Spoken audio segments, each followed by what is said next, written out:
delação premiada do Cunha, o único caminho para ele se livrar das penas pesadas a que já está condenado e de outras que vêm por aí, essa delação não parece que vai prosperar. Cunha tem jogado todas as fichas no pano verde, no número em que sustenta a sua total e plena inocência, a despeito da enorme quantidade de elementos probatórios que pesam contra ele, contas internacionais, trustee, lembra aquela história de dizer a conta não é minha, é de um trustee? Aí o cara disse, mas se o senhor comer num restaurante, quem paga a conta é o senhor ou o trustee? Porque ele andava pagando contas no exterior com esse dinheiro e tal. Enfim, apesar de todas as evidências de que Cunha foi um dos caras que mais operou a corrupção pesada no Brasil nos últimos anos, ele tem mantido firme a sua disposição, sua intenção de não celebrar um acordo de delação premiada, porque este teria que partir do pressuposto, da premissa do reconhecimento de culpa. Como todo acordo de delação premiada, o delator tem que reconhecer primeiro os seus próprios crimes e depois atenuar as penas possíveis, oferecendo informações aos investigadores que levem a outros criminosos, especialmente os de maior patente. Cunha não está fazendo isso e, para não dizer que não tenho aqui alguma pulga atrás da orelha, ele está investindo muito em fortalecer ou sinalizar para o Palácio do Planalto, para o núcleo duro do PMDB ainda no poder, que ele é confiável. Que tipo de ganho ele pode obter? Recusando-se a um acordo de delação premiada, negando-se a entregar informações e jogando todas as fichas numa ação em que ataca os delatores desse mesmo núcleo, ou seja, quem ele tem atacado? O Funaro e o Joesley Batista, dois criminosos confessos. Quais foram as principais delações desses dois criminosos confessos? Quais foram os principais alvos? Temer e o seu núcleo duro, e a cúpula do PMDB. E é a esta cúpula que o Cunha está sinalizando ser uma figura confiável, um parceiro de fé, irmão camarada, quando joga com o risco de tomar condenações pesadas, maiores ainda dos que já tomou, em contrapartida à ausência de uma delação premiada. O que ele acha que pode auferir com esse tipo de resultado?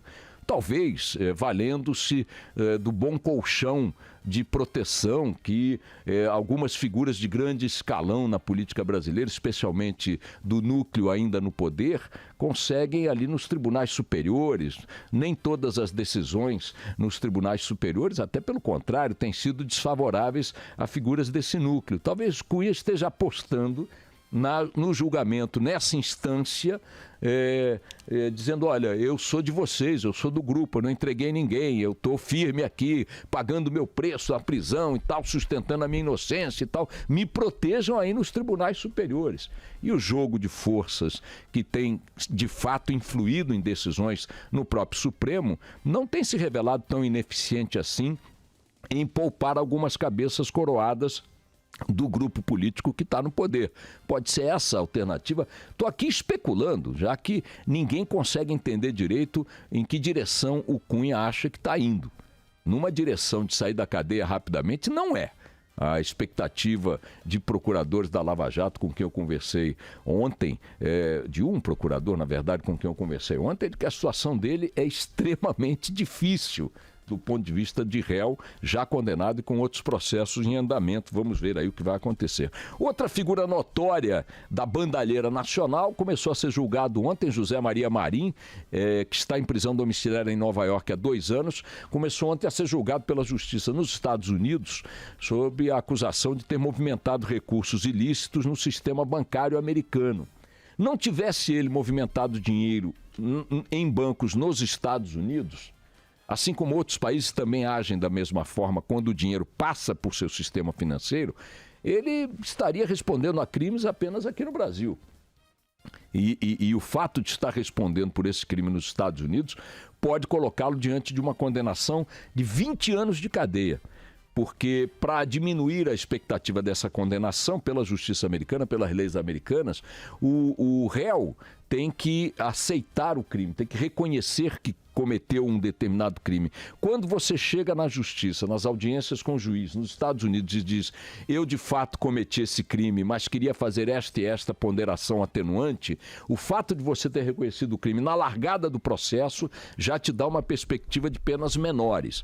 Como não foi essa a atitude de José Maria Marinho e de seus advogados, eles também embarcaram no modelo Cunha de lidar com o procedimento, com o processo judicial, a expectativa é de que ele possa, se não for absolvido, pegar uma pena de 20 anos de cadeia lá. Então, a conversa lá é outra, o buraco lá é mais embaixo. Agora, o curioso é que enquanto ele estava saindo da corte ou chegando à corte, houve uma manifestação lá de brasileiros segurando cartazes, pedindo que a justiça americana ajude o Brasil a prender os corruptos no futebol brasileiro. Tinha lá alguns manifestantes segurando uma faixa em inglês, dizendo: Estados Unidos, ajudem o Brasil a prender, ou ajudem a prender os corruptos do futebol, etc. E o cara gritava, o manifestante gritava: Marim, Ricardo Teixeira, Del Nero. E aí me ocorreu o seguinte: sobre Del Nero, o Lauro Jardim, jornalista do Globo, colunista do Globo, publicou uma nota no último domingo, para vocês verem como é que, a despeito de todos os escândalos, as figuras do poder da corrupção continuam intocadas em muitas áreas. O Zé Maria Del Nero, Zé Maria Del Nero, o nome dele? Não, Marco Polo. Marco Polo Del Nero. Aliás, Marco Polo, virou Zé Maria porque ele não pode mais viajar. Marco Polo tem que viajar, ele não viaja, né? Então, o Marco Polo Del Nero, que não pode botar os pés fora do Brasil, porque senão vai ser preso pela Interpol, ele tinha que estar como, né? A caminho do ostracismo, a caminho de um recolhimento, de um mosteiro, né? Se chicotear um pouco para purgar os crimes que cometeu e tal. Pois bem, esta figura que não pode deixar o território brasileiro a despeito de presidir uma entidade com grande atuação fora do Brasil, que é a CBF, ele não pode acompanhar a seleção, ele não poderá ir à Copa da Rússia. Esta figura, diz Lauro Jardim, vai ser reeleita para a presidência da CBF por mais 4 anos, numa eleição que vai acontecer em abril do ano que vem e onde já está acertado que ele não terá sequer um opositor. Não haverá candidato de oposição a Marco Polo Del Nero na CBF na eleição de abril, dando mais 4 anos de mandato a esta figura com este prontuário criminal. E aí, os presidentes das federações estaduais que vão consagrá-lo para mais um mandato de 4 anos, me desculpe essa afirmação, mas isso é formação de quadrilha, pô. Como é que pode? Os caras de... Porque vamos supor que o Marco Polo Del Nero fosse a Madre Teresa de Calcutá e estivesse sendo vítima de uma série de calúnias. Poxa, ô Marco Polo, vamos fazer o seguinte: enquanto não esclarecer essas calúnias, você fica aqui numa geladeira, não ocupa nenhum cargo de comando, e assim que você for inocentado, já que você diz que é inocente, a gente faz uma estátua para você na porta da CBF e te elege presidente vitalício. Mas não, nós vamos te reeleger presidente da CBF a despeito de todos os crimes dos que você é denunciado, a despeito das condenações já, dos pedidos de prisão que você já tem fora do Brasil. Você não pode sair do Brasil, Marco Polo Del Nero. Então, não, vão peitar esse tipo de escândalo, dando a ele mais 4 anos de mandato, mas atenção com o seguinte detalhe: sem candidato de oposição. Sem candidato de oposição. Olha o que é o comando do esporte brasileiro, especialmente na área do futebol. Tivemos escândalos gigantescos aí na área do Comitê Olímpico Brasileiro, com a prisão de Nussmann outro dia. Já tivemos escândalos envolvendo presidentes de federações de esporte olímpico e tal. A própria CBF, que é a maior entidade do esporte brasileiro, está sendo comandada por um criminoso, segundo o entendimento da Polícia Internacional. A Interpol, se ele botar o pé fora do Brasil, prende o Del Nero e vai ser reeleito. Vejam como é que as coisas, a despeito dos escândalos, a despeito dos crimes, a despeito da visibilidade desses crimes, das evidências desses crimes, nem sempre produzem efeitos consistentes aqui no Brasil. Aliás, muitas vezes não produzem nada, consequência alguma. O cara vai continuar no poder firme e forte a partir de abril por mais 4 anos. E para não deixar de fora, começou ontem a Conferência Mundial do Clima em Bonn, na Alemanha. Conferência do Clima da ONU começou com os países de todo o mundo discutindo como fazer avançar as metas de redução do aquecimento do planeta com a ausência dos Estados Unidos, já que Donald Trump decidiu abandonar o Acordo do Clima celebrado em Paris.